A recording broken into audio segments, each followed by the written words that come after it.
இந்த கோவில்ல வந்து ரொம்ப சிறப்பே வந்து பார்த்தீங்கன்னா வெளியில இருந்து ஆள் வராங்க. சரிங்கய்யா, சரிங்கய்யா. வெளியூர்ல இருந்து வரேன். வந்து பண்ணிட்டு போறாங்க. சரி, சரி, சரி. இப்போ இங்க வரணும்னா நம்மளுக்கு ரயில் வசதி இருக்கு, போக்குவரத்து வசதியும் இருக்கு. கண்டிப்பா. இங்க வந்து பூஜை பண்ணும்போது என்ன மாதிரியான கட்டணங்கள் நம்ம கட்ட வேண்டியது இருக்கும்? என்ன இந்த பொருட்கள் நீங்க கொடுக்குறீங்க?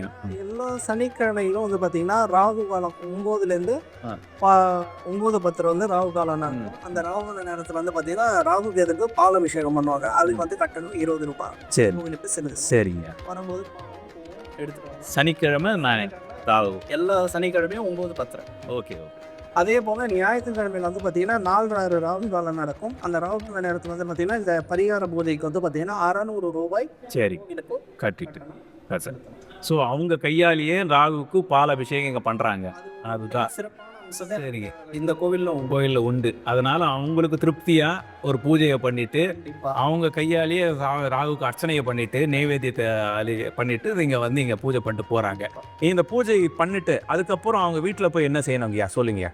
இப்போ வந்து பார்த்தீங்கன்னா எல்லாருமே வந்து பார்த்தீங்கன்னா கோவிலுக்கு அப்படின்னு வந்தோடனே நேராக வெளியில் எங்கேயும் போகாம திரும்ப நம்ம வந்து வீட்டுக்கு தான் போகணும். குலதெய்வம் கோயிலுக்கு போனால் தான் வீட்டுக்கு வரணும்னு நிறைய பேர் நினைக்கிறாங்க. கோவிலுக்கு போனாலே நேராக வீட்டுக்கு வீட்டுக்கு தான் போகணும். வீட்டுக்கு போயிட்டு ஒரு விளக்கேற்றி அன்னைக்கு இந்த பரிகாரம் தோஷ நிவர்த்தி செஞ்சுட்டோம் அப்படின்னு சொல்லிட்டு சுவாமிக்கு அதாவது ஆத்துல இருக்கிற சுவாமிக்கு சரி நைவேத்தியம் இனிப்பு ஏதாவது செஞ்சு நம்ம நைவேத்தியம் பண்ணி வழிபடுறது நல்லது. ஸோ இங்கே எடுத்துட்டு போகிற சாமான் வந்து நைவேத்தியம் மாத்திரம் எடுத்துட்டு போகிறோம்.